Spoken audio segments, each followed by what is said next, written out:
very word secrecy is repugnant in a free and open society. And we are as a people, inherently and historically opposed to secret societies, to secret oaths, and secret proceedings.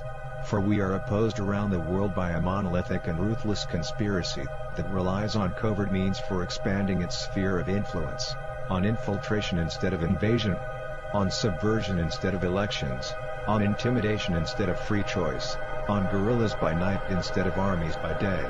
Its preparations are concealed, not published. Its mistakes are buried, not headlined. Its dissenters are silenced, not praised. No expenditure is questioned, no rumor is printed, no secret is revealed.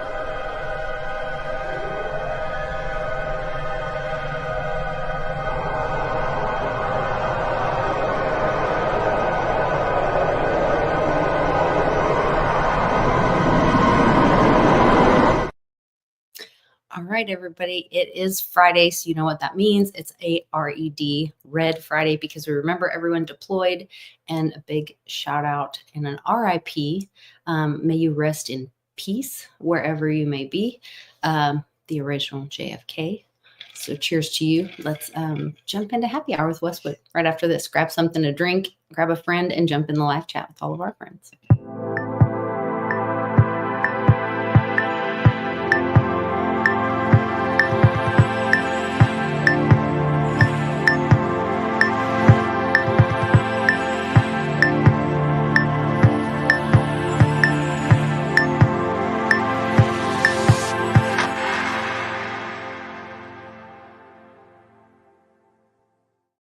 Welcome, welcome, Westwood. Happy Red Rip JFK Friday.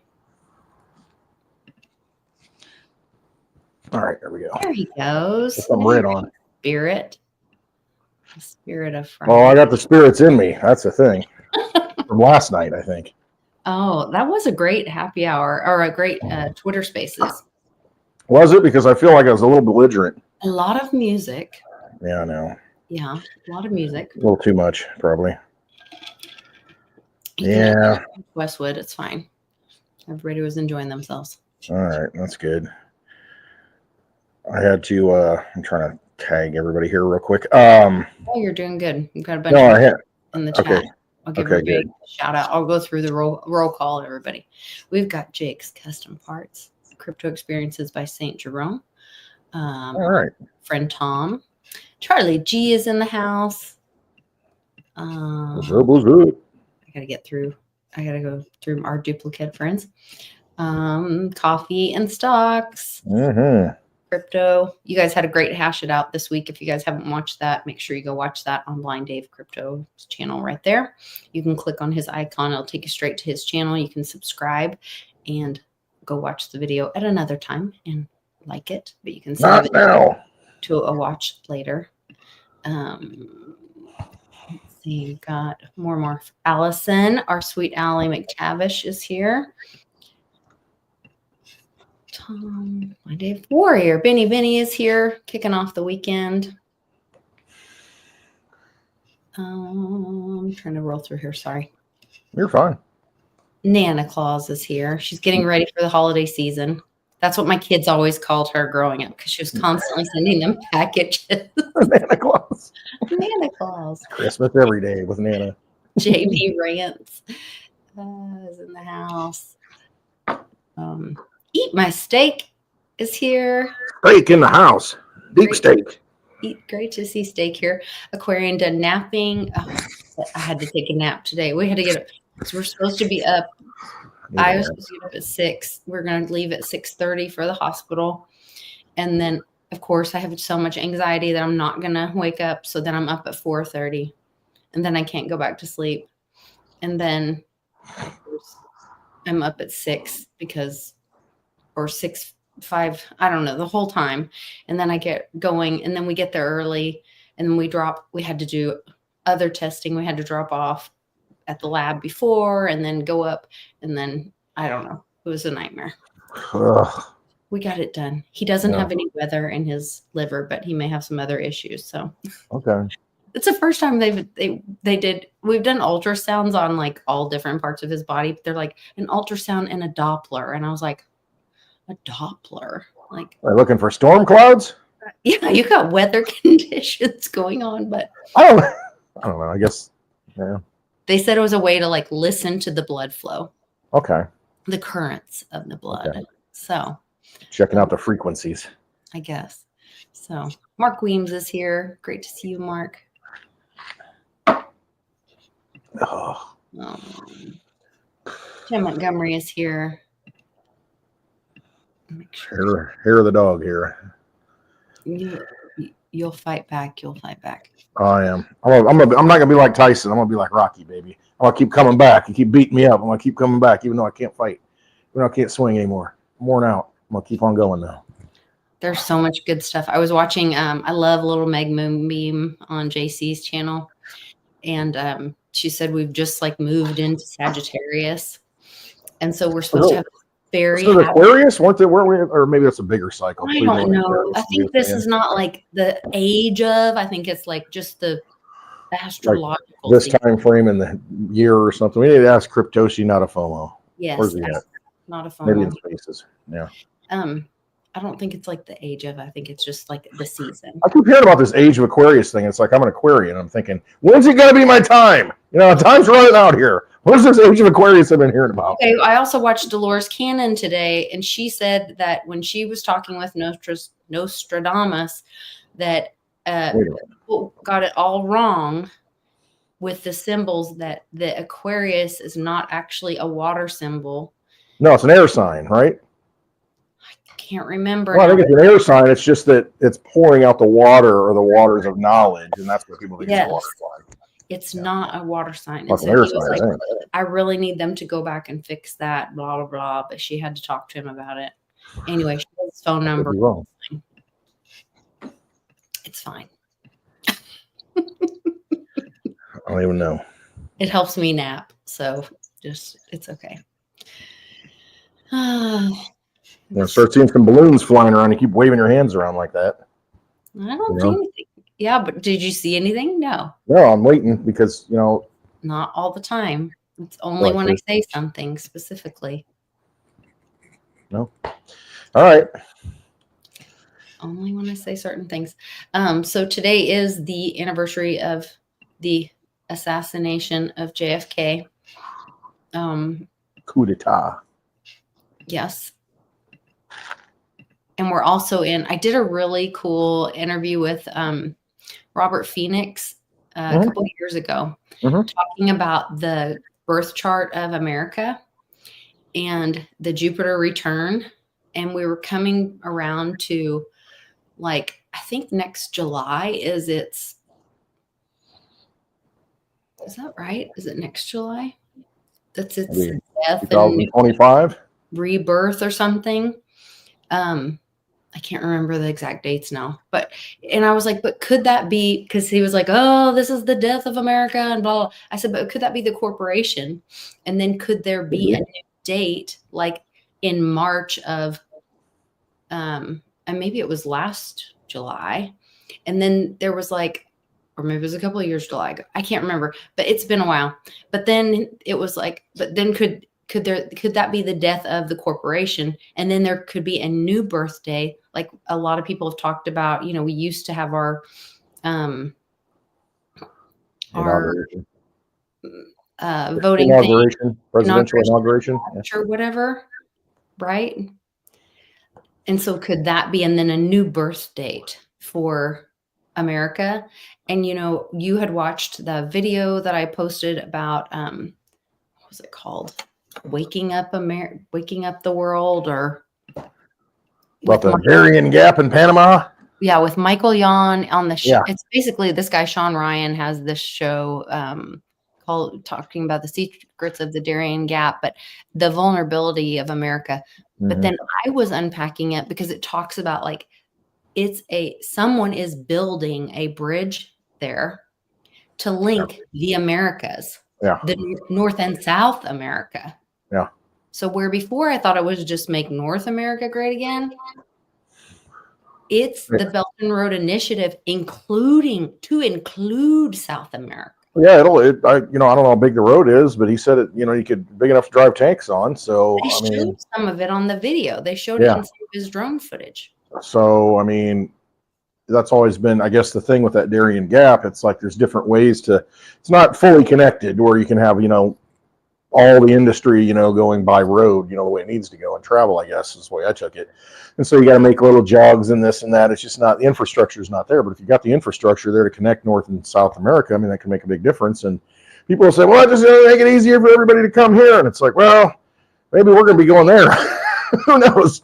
I've thought about it. Yeah. What if Make America Great Again is not just North America? What if it's North and South America? Think about Melee in Argentina and what's happening in El Salvador and all that. Bitcoin and all this.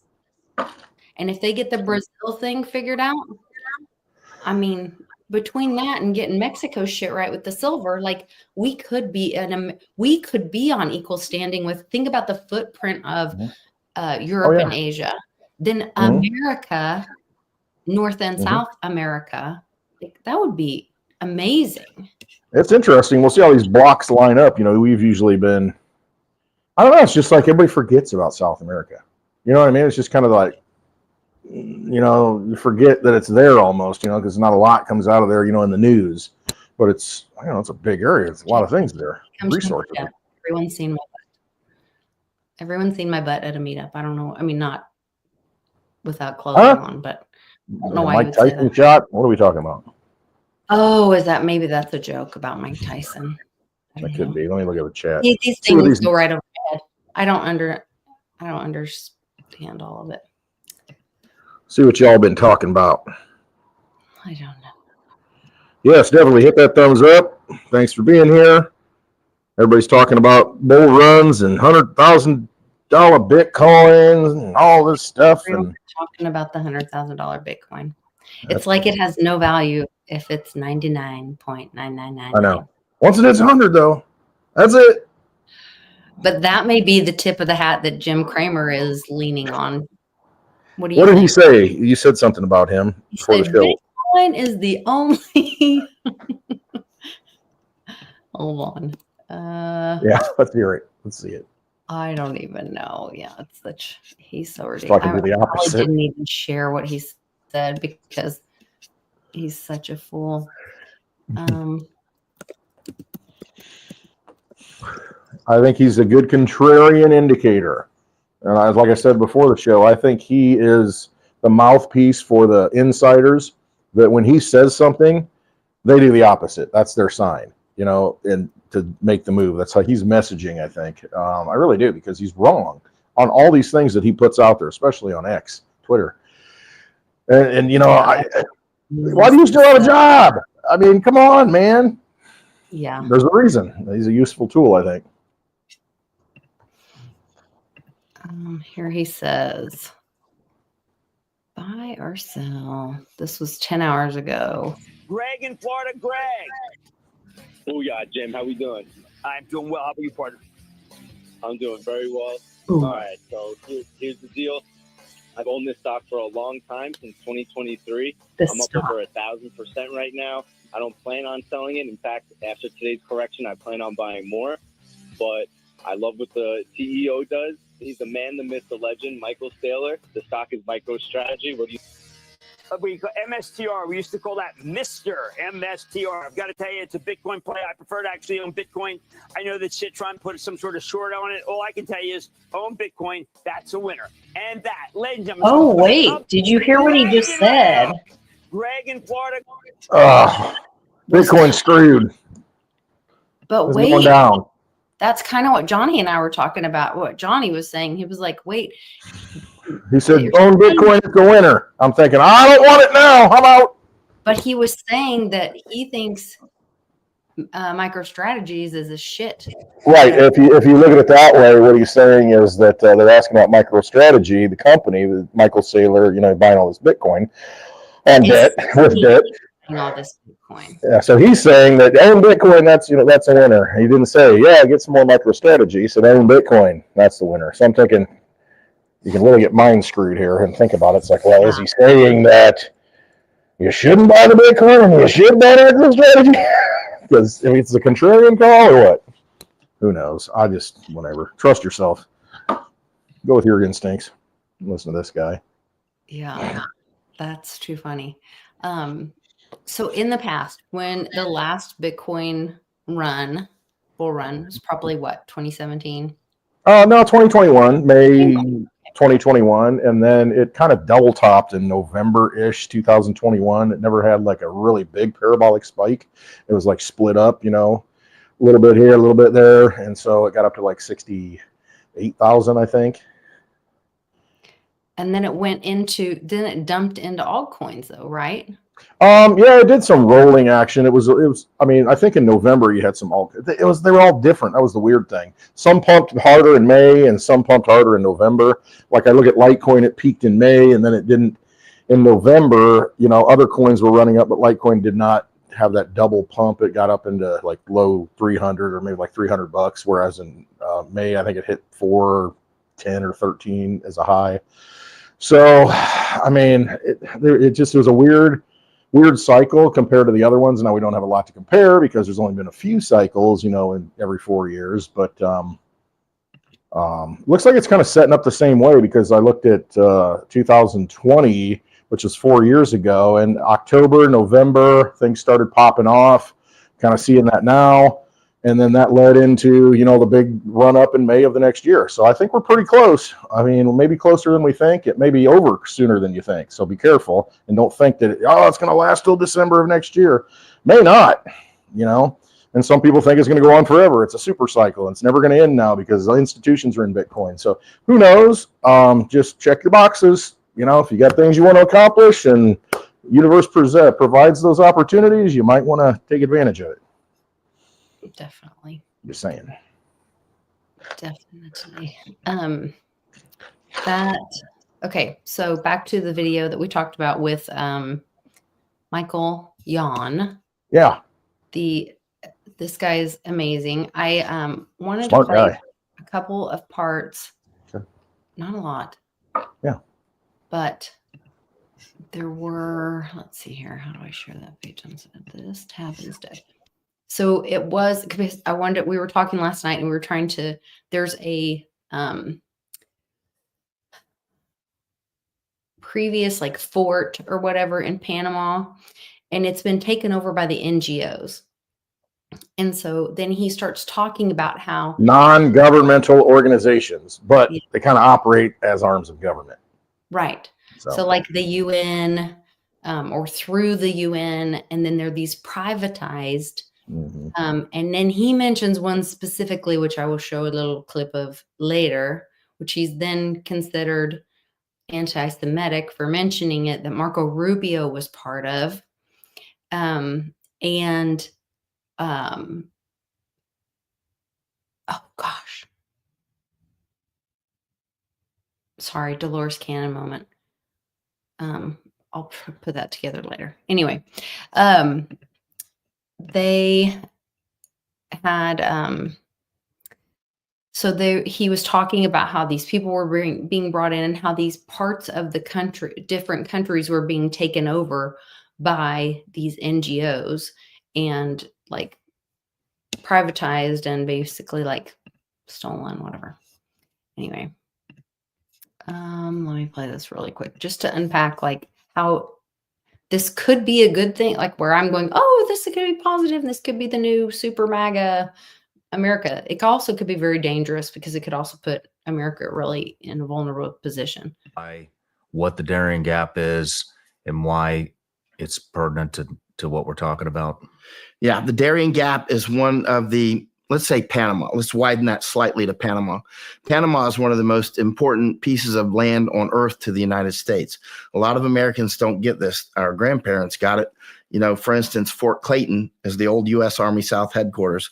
And a lot of American veterans watching this will know exactly what we're talking about, right? It's been taken over by more than 6 NGOs, mostly UN.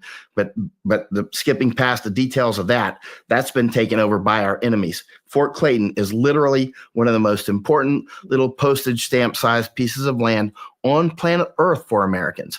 Right outside the windows there of IOM headquarters, which is the International Organization for Migration, which is the chief engine of the invasion, is right outside their office windows in building 110 is the Miraflores locks, the Panama Canal, and the Panama Canal Railway, which is also important, and the Thatcher Ferry Bridge. The Thatcher Ferry Bridge is the bridge from Highway 1 that goes down from the Darien Gap, from the edge of the Darien Gap, all the way to Prudhoe Bay, Alaska, right? So in other words, once you get on Highway 1, after you emerge from the Darien Gap, you get in buses straight to America, straight shot. So in other words, from the IOM headquarters, to repeat this, the Miraflores locks are right there. You're watching ships go by. I'm watching them constantly because I rent a hotel right beside them, right? Mm-hmm. And there's the Panama Canal. There's the railway. There's the Thatcher Ferry Bridge. This is amazingly important to the United States. And right behind you is the old U.S. Army South headquarters. And they've taken it. Literally our enemies have taken our headquarters. Jimmy Carter gave away. I'm sorry, sir. Go ahead.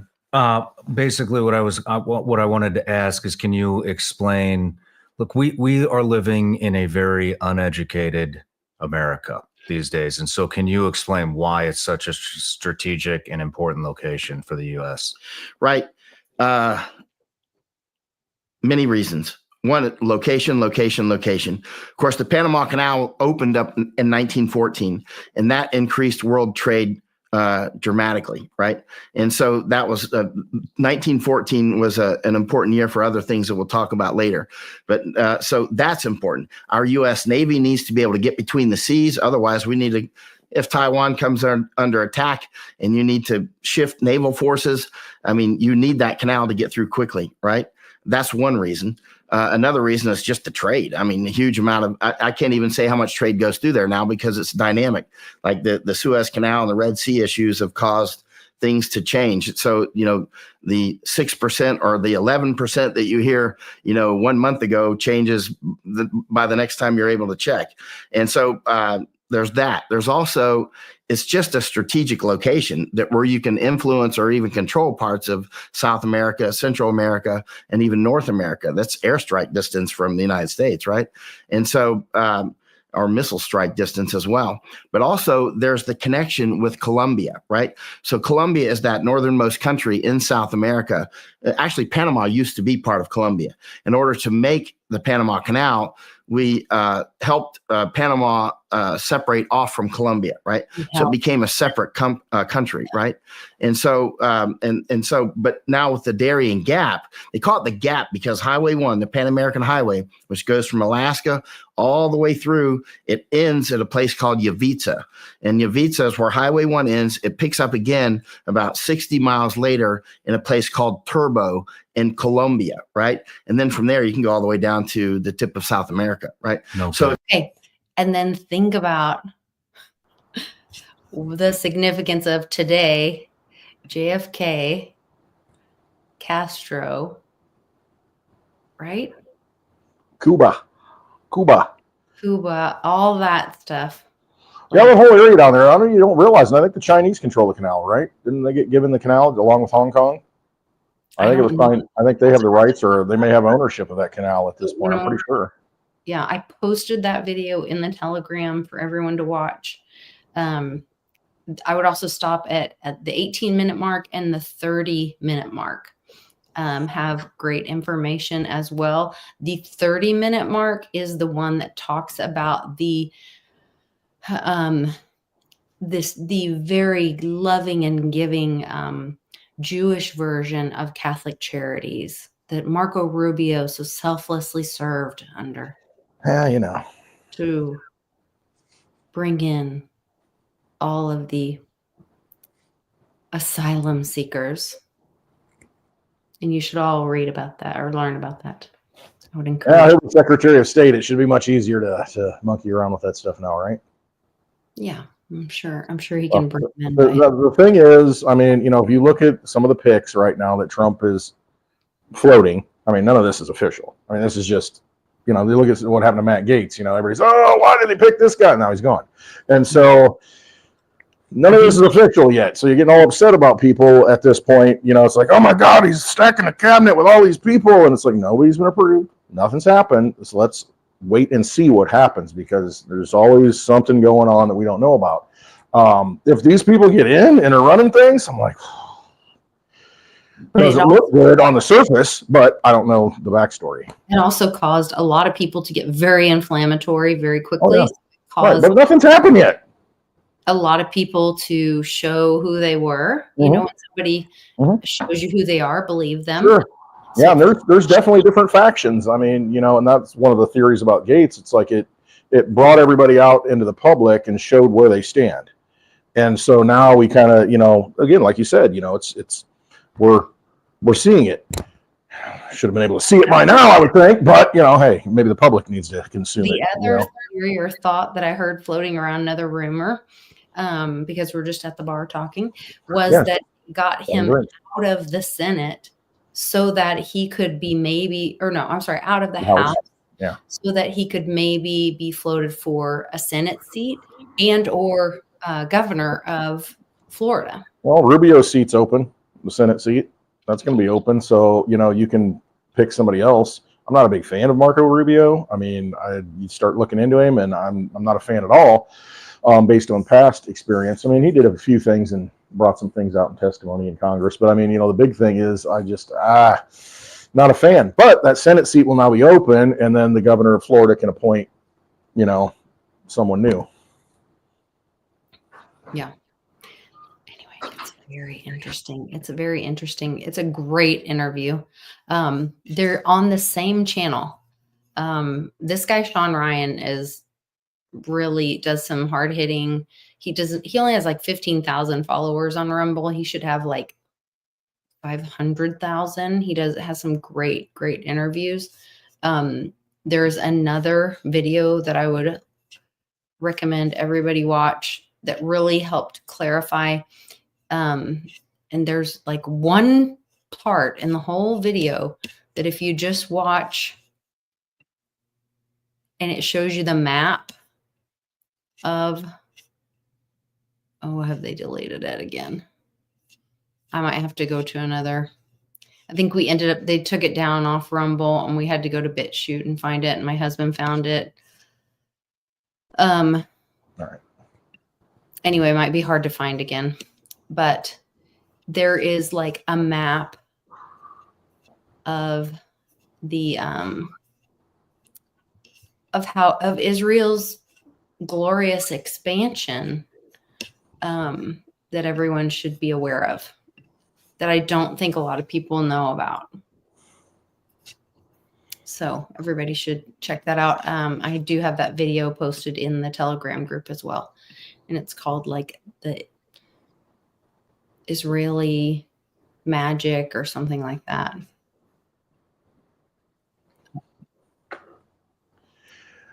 Anyway. Hey, the ICC, the International Criminal Court, says, hey, we want to bring you in. You know, we've got a warrant for your arrest, whatever they call it. And then the leader of Israel comes out and says, that's anti-Semitic. It's like, I mean, why is it always got to be, you know, it's just like, it's a cover that so many people. The world, or the majority of the world, is saying you've been committing crimes against humanity. Yeah, which you have. Then you might want to. It's anti-Semitic. You can't say that about me. You know, it's like, okay, so I don't even go into the history of that. You know, I don't know enough about it, but I know enough about it that most of those people there aren't even technically Semites. You know, and it's like, it's just this label, like Cliff always says, name stealers. And it's just that hiding under this false, you know, umbrella and cover. It's just, I don't know. Are we not getting tired of this? It's just like since Genghis Khan. Cannon and I did Cannon did it, but I helped. His first Faces of History report on Genghis Khan, and they would go in, and that's how he became one of the greatest conquerors. Is he was a name stealer, And instead of destroying the group of people, he would bring them in and have them become part of his clan, and he would take on their absorb it and whatever, you know, and absorb them. Yeah. right. I mean, because I don't know, that whole thing, go down that rabbit hole on your own. I mean, as far as, you know, hiding under that stuff. I don't know. You know, it's no different than, you know, well, you're anti-male because you have a different opinion than, you say something that, oh, I don't like your, you know, what you said, Westwood.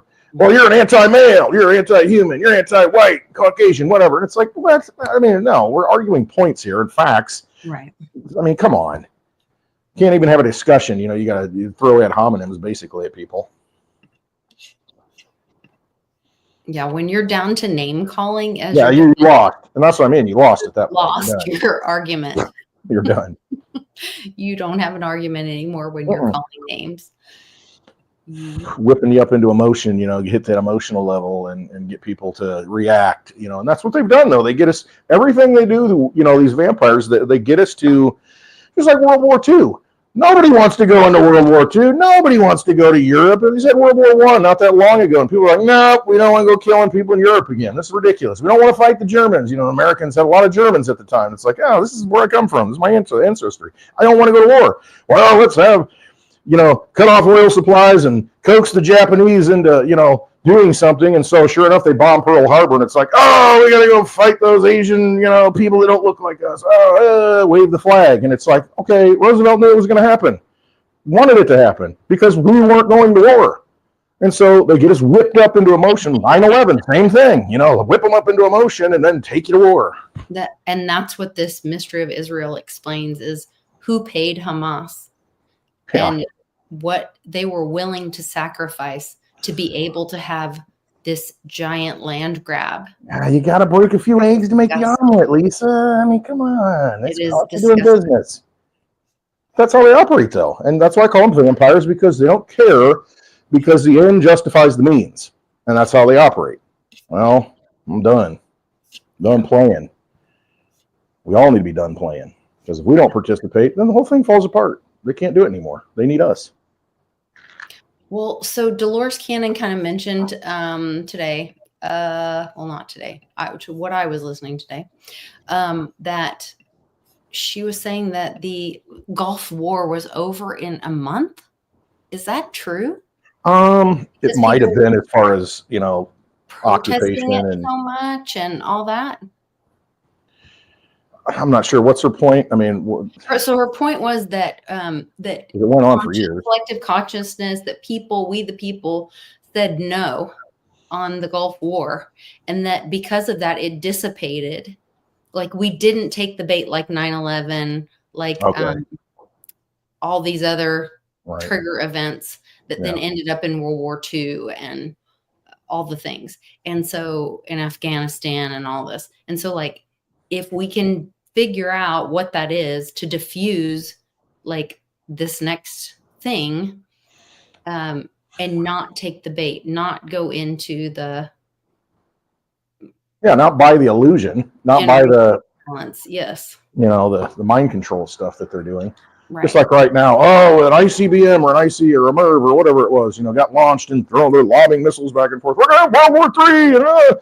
And I still see people very, you know, it could happen, I guess. I mean, but I still see people, to me, I just think it's all staged at this point. I mean, everything's staged. Terrorism, state sponsored. They don't have enough money on their own, all these groups. Some government is paying them to do these things for an agenda. And that's what it always is. I mean, when you start looking at it after the fact, you're like, well, yeah, we were kind of funding that operation. And it just went bad, you know, it got out of control. Next thing you know, there's a terrorist group. And, you know, governments are doing this stuff. And usually the corporate DC's at the heart of all of it, because it can print the money. You know, and that's why they needed it in 1913. Notice we didn't have a world war until after the Federal Reserve was created.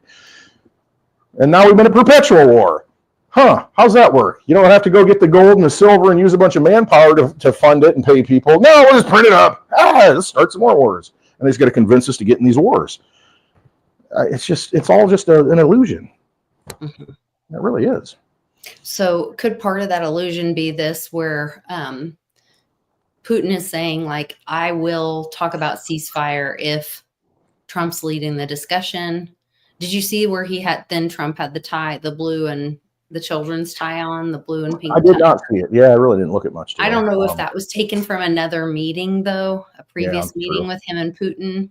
And then yesterday, I thought it was interesting. We're like, okay, supposedly Putin is fighting Ukraine, but Russia took down an Israeli jet that was full of small people that were being trafficked.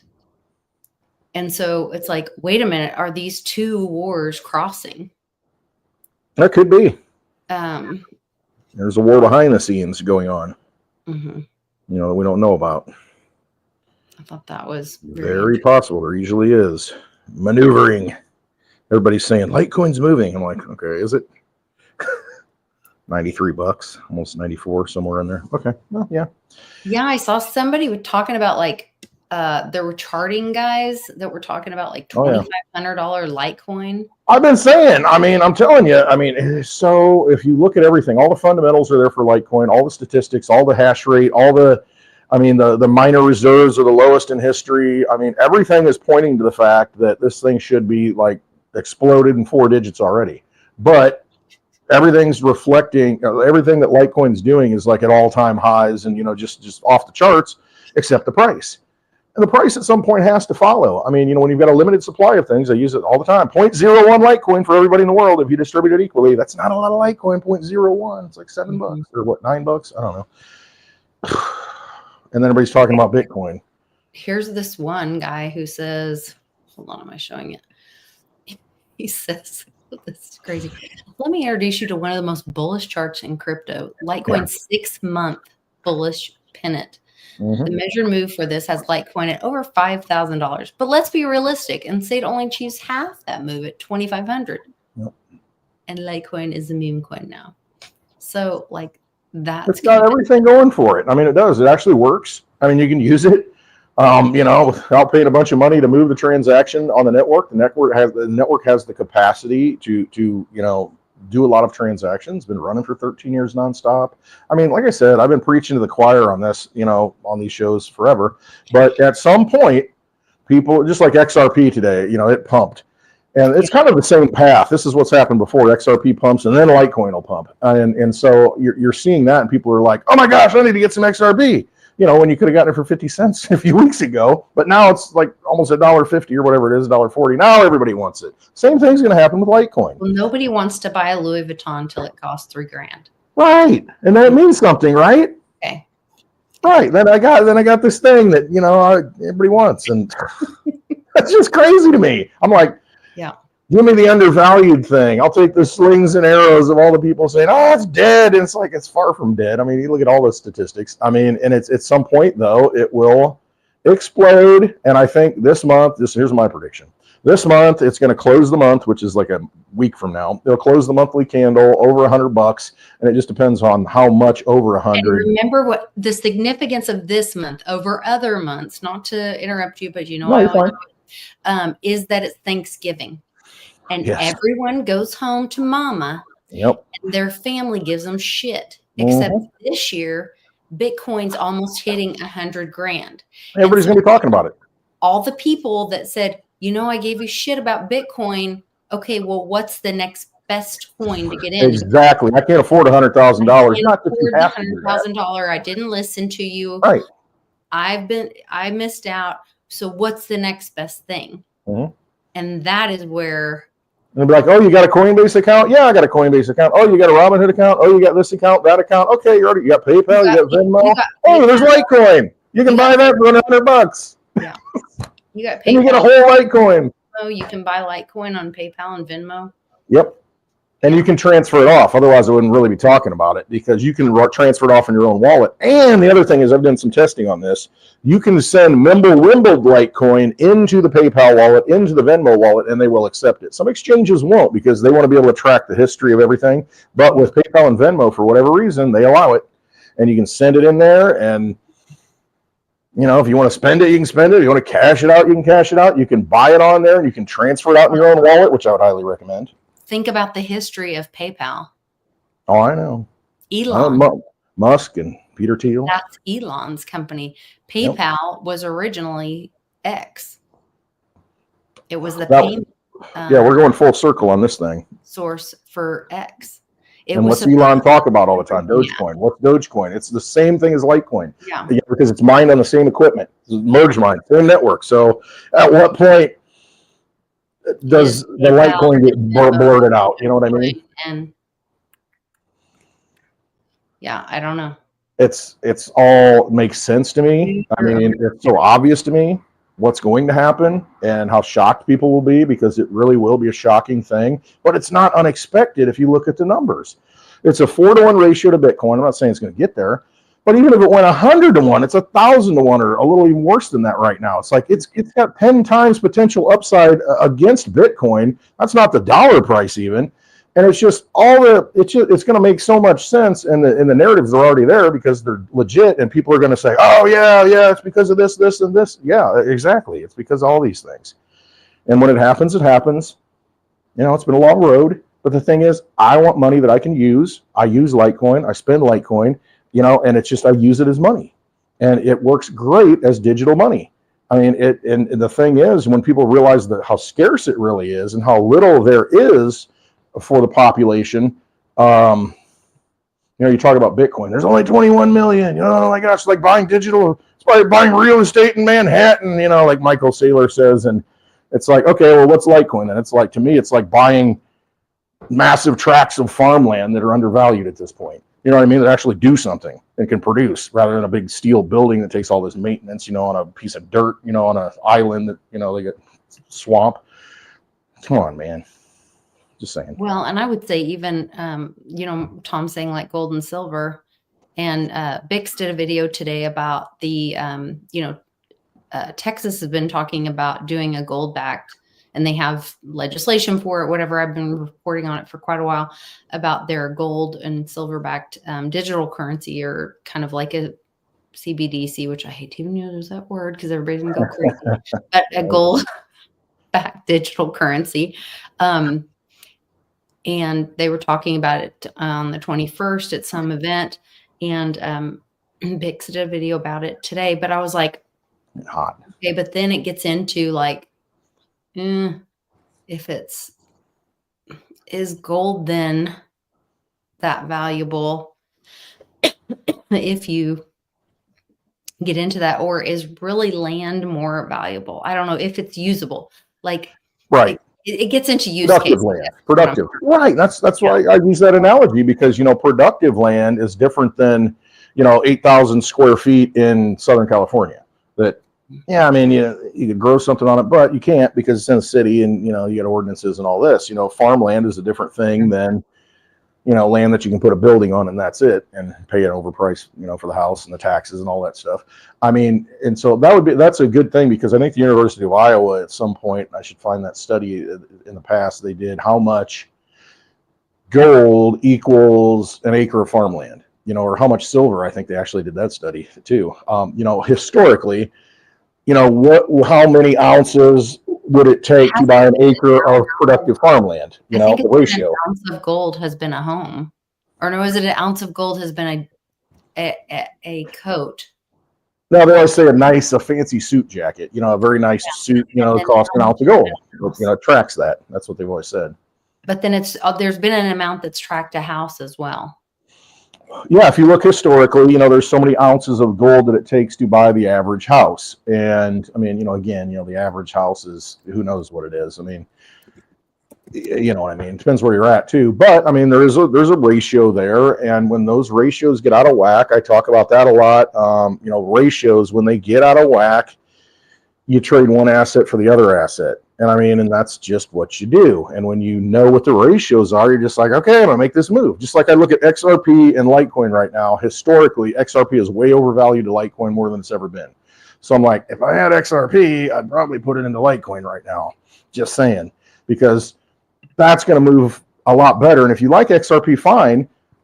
When it moves the other way, put it back into XRP and have 5 times as much. You know what I mean? Same thing you can do with Bitcoin and Litecoin. Right now, it's so way out of whack that you can get over 1,000 Litecoin for 1 Bitcoin. That's a no-brainer to me. I mean, because at some point, it's going to be 100 to 1 or better. Well, then you got 10 Bitcoin back for the one you put in. If you like Bitcoin, it's just no brainer to me. We'll follow the ratios. I mean, they work out over time. Maybe a 3-year trade, but still, who cares? Interesting. Yeah. So I looked it up really quick.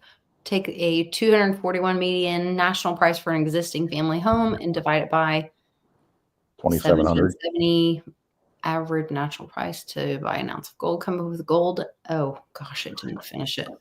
Averaging price. The average house right now, 271. You said. Sorry. For an ounce of gold, ratio of It'd be 100 to 1. 2020 of 136, meaning it took 136 ounces of gold to buy a single home. That was in 2020. But back in 1970, it took 674. So it hasn't been consistent. No. Yeah, I mean, that's tough. I mean, it is. That has not been consistent. No, because you think back, when gold was pegged at like, what was it, $35 an ounce, and then you've got a house that costs $3,500. That's a pretty good ratio, and this is way back, 50s probably, maybe further back than that. But I don't know. I mean, you just look at those ratios over time, and once you understand what those ratios are, they will correct. They always have to correct, unless the Grand Canyon, you get a bunch of gold in that, and then that kind of screws up everything, and that's, as Vic says, that's kind of a game changer at that point. Absolutely. So Cannon has decided to jump on and say hi to everybody in the chat. All right. Hey, Cannon. He's jumping in and saying hi and says that he's good. Good. He's feeling a lot better, I think. We started some antibiotics and he's been resting and eating, and we're doing a treatment in the next couple of weeks. He's feeling better, I hope. So had a good day today, just an early day. There we go. Popcorn, yellow stripe smile. We love the popcorn. Good job, Cannon. You know your crowd. Yeah. Gotta have the popcorn. I'll tell you. Yeah. You're gonna wish you had some popcorn here in the next 6 months. Oh man, for sure, for sure. Good stuff. But anyway, all you crypto heads out there, crypto warriors, I mean, my thinking is, I talked about it a little bit on Hash It Out last night. I think we may see it again, because it's 4 years from the last high, and the way things are setting up, I mean, it could go a little earlier than that. But I think, in the spring, look out. Be ready. Well, you've been holding this stuff for 4 years. I mean, Litecoin would be the bell of the ball in the spring. this is kind of a last chance, I think, and everything's lining up for it. So, I mean, his predictions have been way delayed, and $100,000 Bitcoin parties, we thought it was going to be years ago. Yeah. And here we are. So, I mean, everything's starting to fall into place. It's amazing how prescient he was, and us, I guess, we're prescient because he's picking up on our leaked language. But to pick it up 7 years in advance or something like that, 5-7 years, it's crazy. But it's starting to come to fruition. Good stuff. Yeah, for sure. Absolutely. So look for next week, the 30th, whenever that candle closes for the month. If you see Litecoin at around, I'll tell you what, the most bullish thing would be if it closed around $120. If it does that, then, oh yeah, that 2,500 by May of next year to me is like right there. This is okay. Elon posted this thing that was like people coming out from government oppression, and I thought, oh, this is also Litecoin, like coming out from all the suppression. The water lily Crossing through the ice, just boom, boom, yes, being freed from Spirogyra, Gyra. And I was like, oh, this is Litecoin being freed. Oh, water lily. Yes. Watch me flower, baby. Yeah. No. We'll get there eventually. I'm not worried about it. I mean, honestly, I've always wanted money that works. That's why I like silver. I mean, it's outside of the government control. I mean, yeah, you get your rigged markets, on the futures, but I mean, the physical silver, you can take anywhere in the world and spend it. You know what I mean? And I mean, it's accessible to the masses. That's what I like about it, because the price point is way undervalued at this point. I mean, it just makes sense to me. I mean, it's just such a great tool for people to use as money. I mean, that's why it's constitutional money. And I see the same thing in the digital age, in the digital world with Litecoin. It's the same thing. It works. It's easy. You can go anywhere with it. I mean, you got privacy, and it just works. I want the stuff that works, and I want it to work right now. I'll be waiting for it and paying $50 transaction fees or $500 that Michael Saylor's okay with. Well, yeah, if you got Manhattan real estate, think of you're selling Manhattan real estate, and you're paying 6-7% realtor fee. I mean, and you're okay with that. And that's a lot of money. It's the same thing that's going to happen with Bitcoin, though. I mean, you're going to have a big fee to transfer it. A 30, 60-day close. It's not an emergency. But this is where when people say to me like, oh, well, but Bitcoin for storing your wealth or for emergencies, whatever. Okay, I'm sorry, but like if you really need to get to it, an emergency, and like Johnny and I were talking about, and he's going to show next week, we're going to show what's locked up in mem pools or whatever. Yeah, in a mem pool. Yeah, it's sitting in purgatory, waiting to move. You need your stuff and you can't get it out. You might as well have it at the bank and have to get You might as well have a 401k that you can't access. Yes. And that's what it is. Permission and you can't get it out. Right. And like, what's the point of that? Oh, it's real freaking secure. It's so secure you can't touch it. It's so secure. It's like, I'm going to hide this in a place where nobody's ever going to find it. And then you can't find it. It's that kind of thing. It's like, it's locked up so tight I can't even get to it. And here's the insidious thing to me. And this is the problem I have with it, because these vampires are hijacking it. They want to hold it at this top level. And, you got Saylor, getting $3 billion of basically fiat money to go out and just buy Bitcoin. And just yesterday, $3 billion. The whole market cap of Litecoin is like $6 billion. That's half of what the Litecoin that's out there. I mean, give me a break. Litecoin's way undervalued. But anyway, what happens is at some point, if you're a little guy, like I think all of us are, I mean, we're not, whales to where we can go out and buy $500,000 of friggin' Bitcoin. But you're going to get to the point to where if you think, hey, I can save X amount a year, and, say you got 10 grand to invest, and that's what all you got. I mean, and you put it in Bitcoin. At some point, if you've got a transaction fee of $200, and you got an emergency, and it's like, hey, I need $1,000. I'm going to take $1,000 out of my $10,000 of Bitcoin, and the transaction fee is $200. You're paying 20% for that to get that to move. And that's not out of the realm of near possibilities with all these big players, governments, and big entities involved. I mean, and so what's going to happen is they're going to force you, because out of the necessity, to not hold it on your own, because you don't want to pay that transaction fee on the network. It's too much. So you're going to let them custody it, because you can move it, because it's just a ledger entry for them. It's just like gold. They still warehouse it, and then, okay, now you got rights to it. It doesn't have to move on the blockchain. Doesn't have to. And so you're going to let them custody it for you so you can access it easily within the system. Well, they can put any kind of regulation they want. They can freeze it just like a bank account, all that stuff. And so what they're going to do is make it impossible to self-custody if you're a little guy. So you're going to have them custody it, and they're going to control the whole game. And you're going to be asking for permission to move it. And that's what's going to happen. And people do that, but you're going to be locked in the same vampire casino then. Yeah. Anytime you're asking permission, you're not free. Free men don't ask permission. The price of freedom is never free. No. Thus, remember everyone deployed. Yep. And so I guess my point is there are better opportunities out there if you want to be able to have access to your money right now and move it for an emergency or whatever it is. Litecoin's one of those, and to me, Digibyte's one of those. The next wave. I mean, these are things that are proof of work coins. There's a finite supply.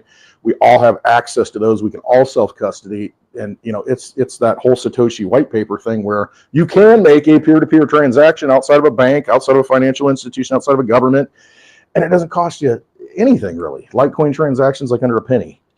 You can send $1 million on the Litecoin network out of your own wallet to somewhere else for under a penny. And it's a no-brainer. Awesome. Yeah. Freedom. It's empowering. Freedom and empowering. Also breaking up the big guys. Did you see this story that this broke earlier this week, talking about the government calling for breaking up of Google, Chrome, some of these? Well, how do you think this is going to affect like We the People, the little guy, do you think this will?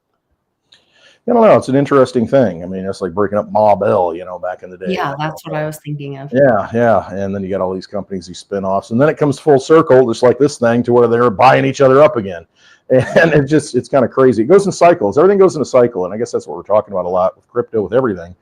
We're in a cycle of change right now and rebirth, and, the Phoenix rising from the ashes. Now, is that going to be a good thing? Is it going to be a bad thing? I guess it's up to our desire, our thought process, because thoughts create action, create reality. And if we, envision the world that we want to live in, that rebirth of the Phoenix could be a good thing. Or it could be a rebirth into a whole different system that is even worse and more tyrannical and Terminator style. That ain't where I want to go.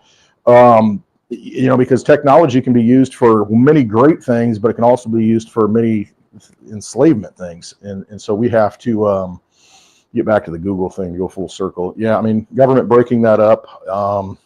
But do they just hide it in like shell companies and word Yeah, salad? it's hard to know what the truth is on that. If they're really doing something or if they're just reacting to pressure. I don't know. I just don't trust the government at this point. It's too big. There's too many agendas. We need smaller government. We need to, go full Doge, the Department of Government Efficiency. Let's shrink it by 90%. And then that way it's much easier to hold things accountable. As big as it is right now, we've got all these people that we don't even know what they do. We have no idea. They're there 30 years and presidents come and go and they're like, whatever, I'm going to slow roll it and drag my feet, and they've got their own little kingdoms built up and alliances and, and they all stonewall and do their thing. And it's just, we got to get rid of that stuff. I mean, we don't need that much government. We never needed that much government. You look in when we had, before the income tax in 1913, government was a lot smaller. Mm-hmm. And it worked. It was efficient. We were very prosperous. I mean, we became the greatest, industrial base in the world. I mean, after the Civil War, leading up basically to the Federal Reserve. And then everything falls apart.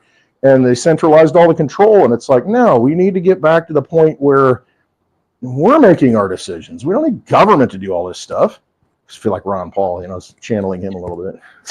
We don't need government to do all this. Why do we need government to do all this? Anyway. Well, and that's so that I heard Matt Gaetz speaking earlier, and he said, my state voted for term limits. And so he said, I've served 8 years.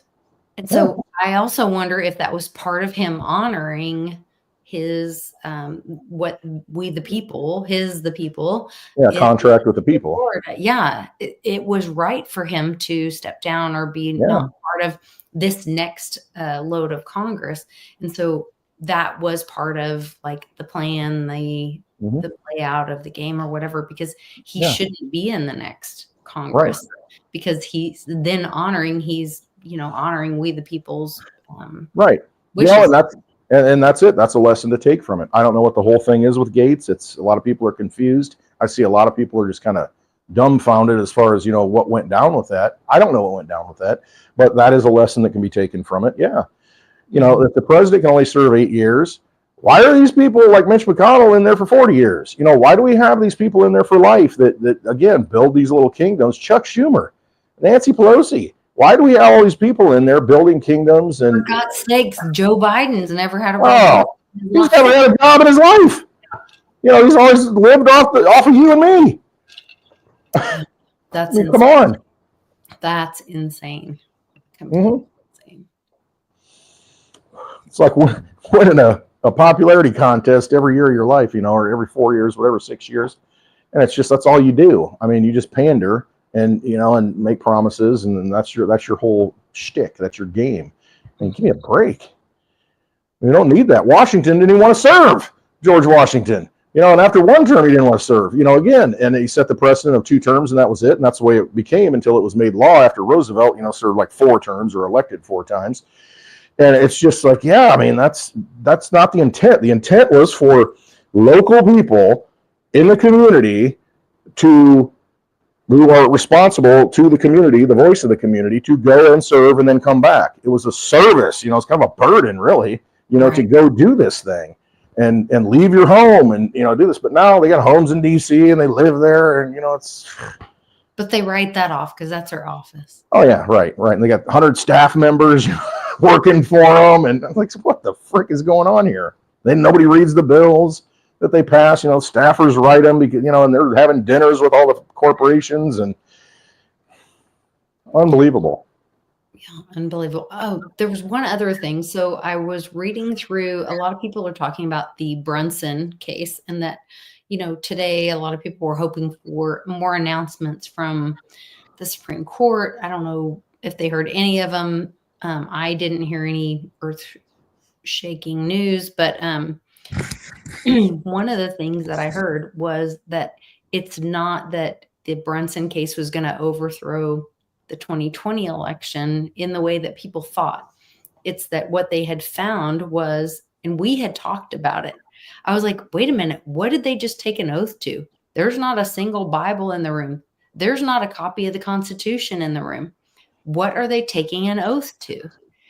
And Sean had pushed back on me and said it's assumed or something. I don't remember.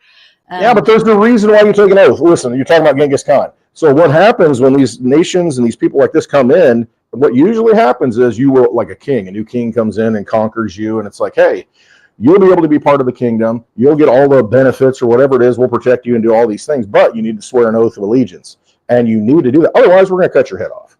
And so it's up to you right now. You get down, you swear an oath, and you say, yes, you know, I had all these things I fought against you. I know. I watched Game of Thrones. Yeah, well, yeah, that kind of thing. Right, exactly. And it's like, you know, that oath was important. It was your word. That was your bond. That was you. That was you giving your, you know, who you are, loyalty over to that new thing. Yeah. And to not even, it's just an afterthought. No, it's not an afterthought. It's important. But so I noticed that and I brought it up. And that is actually the issue. And when they said, the interesting thing is that Congress doesn't have to have a trial about it, because there is no, there aren't two sides of it. It's just, hey, this is an issue. There's not like a this person versus this person. It's just a fact of like, they didn't make an oath. There is no oath. They're not under oath. So they're not obligated. Basically, it's like, hey, we didn't do it, so, you know, we're not accountable here. So Congress could just, help me. The Supreme Court could just rule on it, and it's either a fact or it's not. Right. And so that could come out at any time. And then that is what could be where we all saw the crypto viewing, them puking in the hallways and whatever. And that could be exposed. What parallels with that is, before JFK was assassinated, the letter from Rumsfeld is telling him, stop asking people to demand them to tell their loyalty, whether they're Zionists or whether they are dual citizenship, whether they're Zionists and Americans. Yeah. And and a lot of people think that is why JFK was assassinated. Mm-hmm. And so if we're at that point in time again, and if that's what comes out as the Brunson decision, that look, these are not the oath keepers. They didn't take an oath.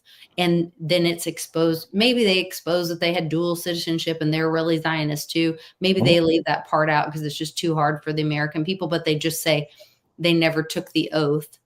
And so you never took an oath of loyalty. And that was the whole thing. That's why you got to be a natural born citizen to become president. I mean, You've got to have some sort of skin in the game, some kind of spiritual connection, some sort of, life connection to the land that you are representing, because you're representing the whole land. So, to be born on foreign soil, where's your loyalty? Or born to foreign parents, where's your loyalty? I mean, and so it's an important thing throughout history. Again, it's just like that blood oath. That's it. You're committing right now, and then it's punishable by death. In history, it's like, well, you took an oath.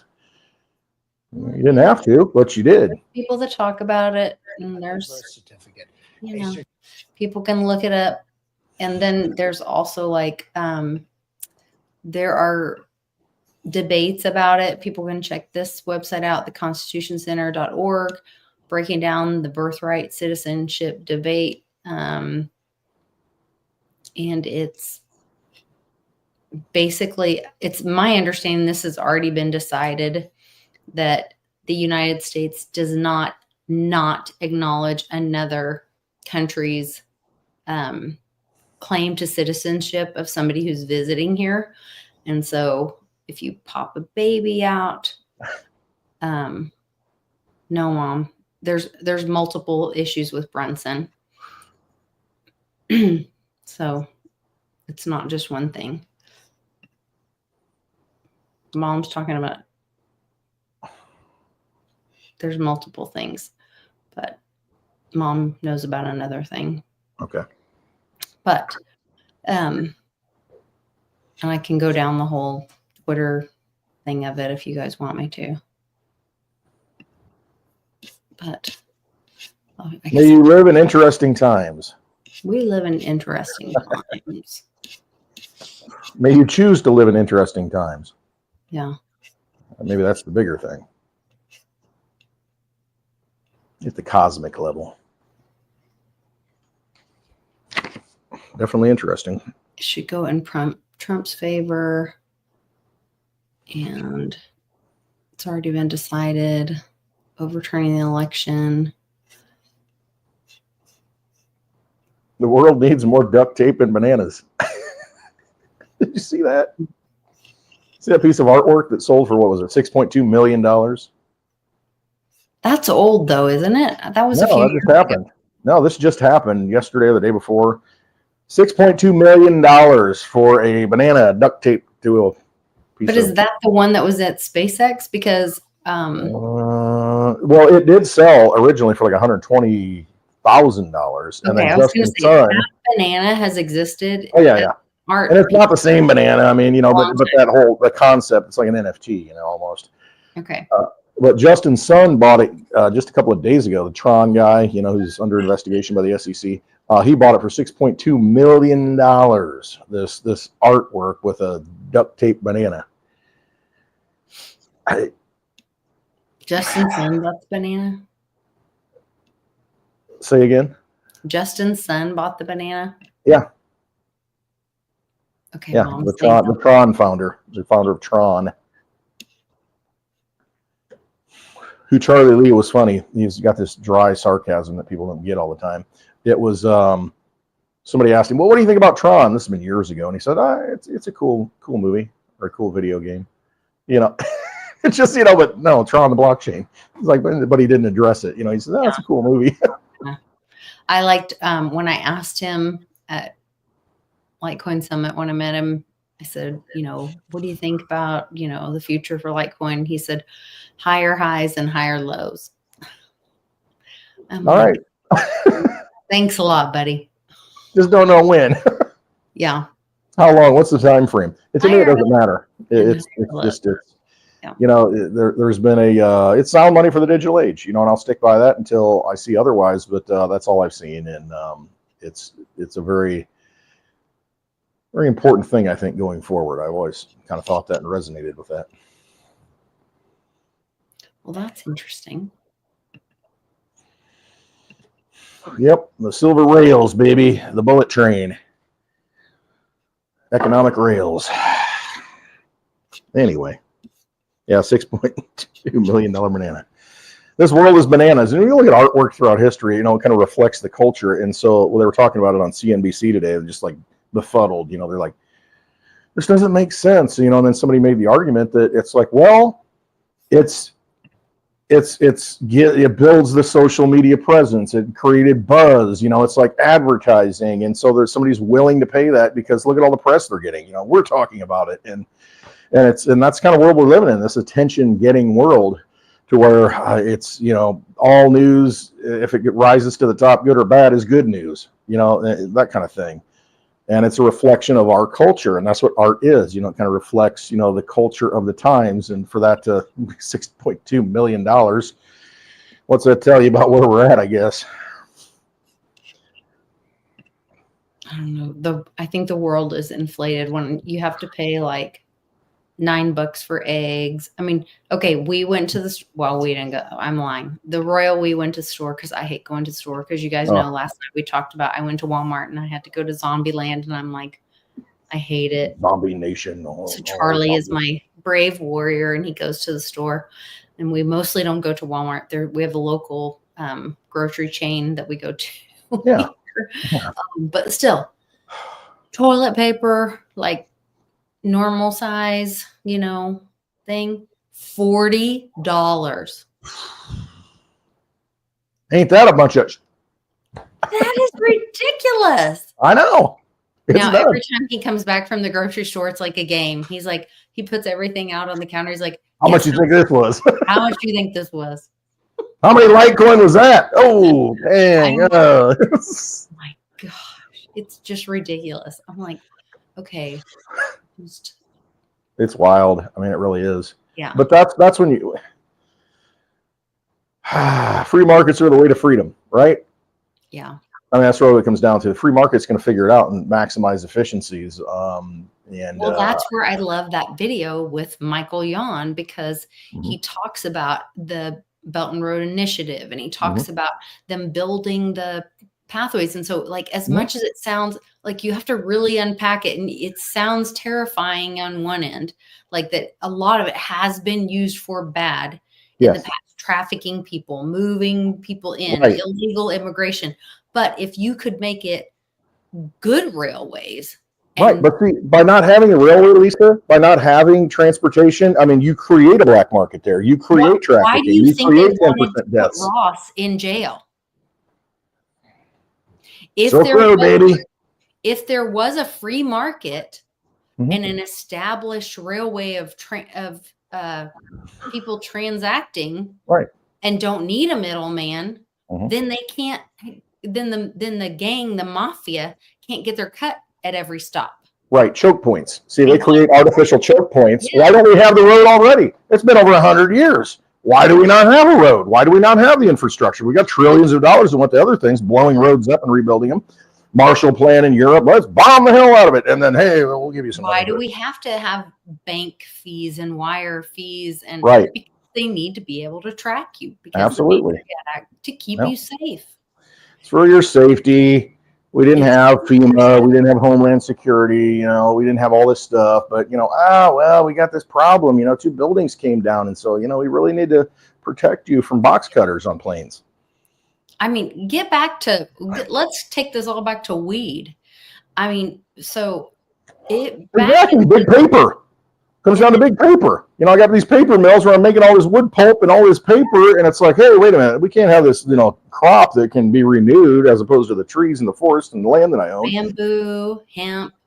Oh no, that's too renewable and do that. Hey, the little guy actually might be able to make money on this and have, you know, a little farm. No, we need forests that we, you know, control and, you know, we can leverage through government and we need to license everything. Right. Yeah, we can't have cash crops. Land of the brave.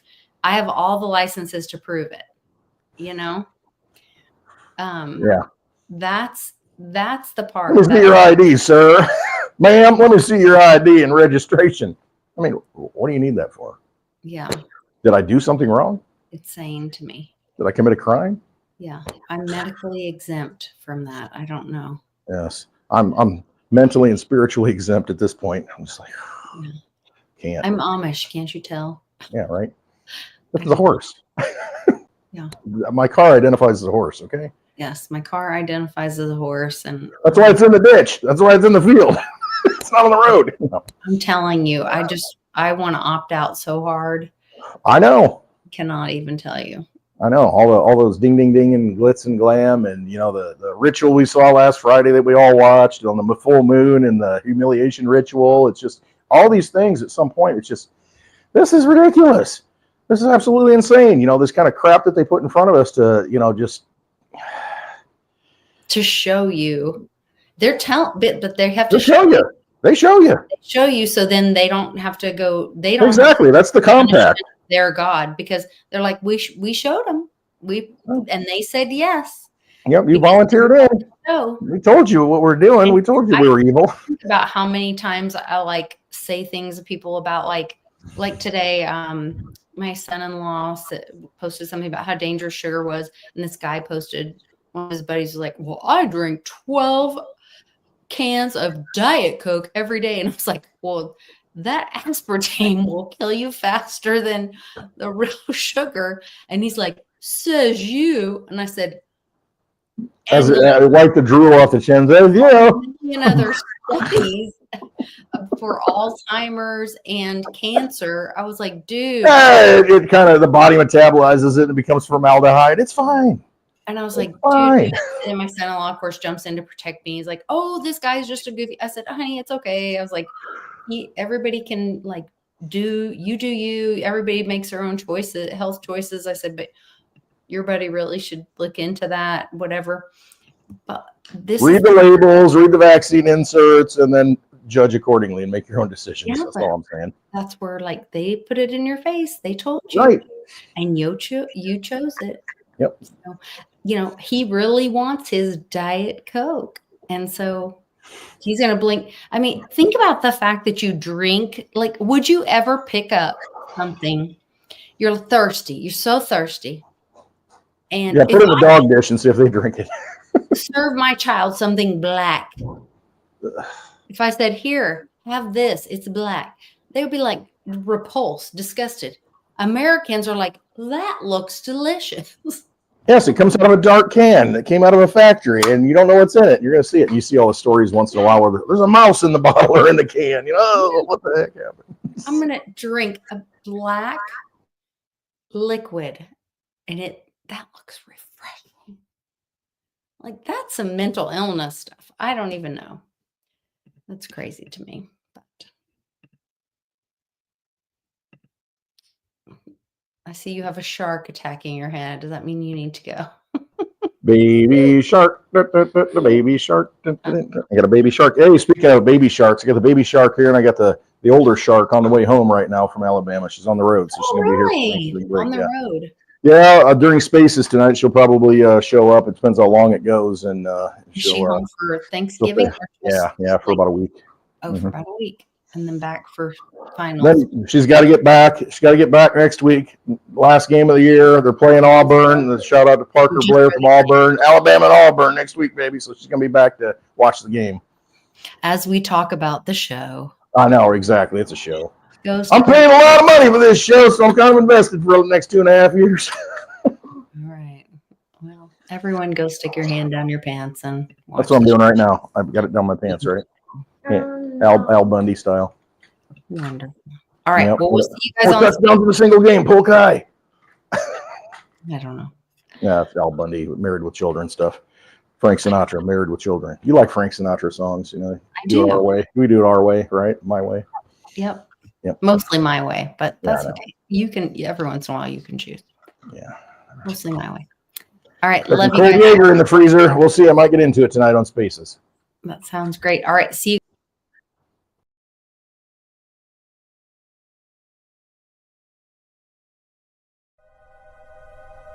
The very word secrecy is repugnant in a free and open society.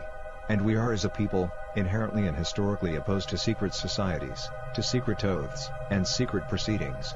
For we are opposed around the world by a monolithic and ruthless conspiracy that relies on covert means for expanding its sphere of influence, on infiltration instead of invasion, on subversion instead of elections, on intimidation instead of free choice, on guerrillas by night instead of armies by day.